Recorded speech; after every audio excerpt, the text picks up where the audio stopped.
In today's video, I'm going to teach you how to reorder pages in Figma. If your files have grown over time or you're collaborating with a team, having pages in a clear, logical order can make a big difference in how quickly you find what you need.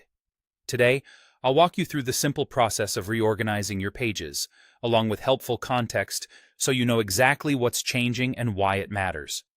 First, open your Figma design file and look to the left sidebar. That's where the page list lives.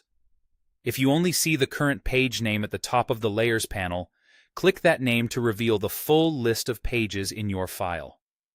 Think of this list as your table of contents. Each page is a bucket that holds frames, artboards, and all the work related to a specific flow or section. Next, choose the page you want to move. Click and hold on its name in the list. While holding, drag it up or down until it sits right where you want it. As you drag, you'll see visual feedback that shows the new position. When you've got it in the right spot, simply release the mouse.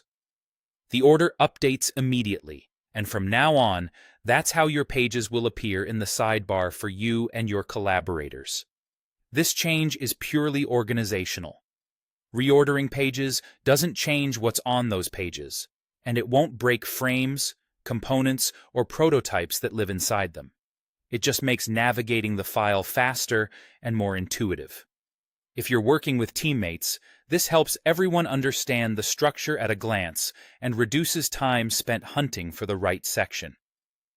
A quick note on permissions. You'll need at least can edit access on the file to rearrange pages. If you find that dragging doesn't work, it likely means you only have view access, so you may want to ask the file owner for the right level of permission. The great thing is that you can reorder pages anytime, early in a project, or much later as things evolve. As your file grows, it's a good habit to revisit the page order to keep your structure clean. Before you wrap up, take a moment to scan the list and confirm it matches the workflow you and your team use, placing high priority or frequently referenced pages near the top, and grouping related areas together. That's all there is to it. With a few quick drags, your Figma file becomes easier to navigate and much more efficient to work in.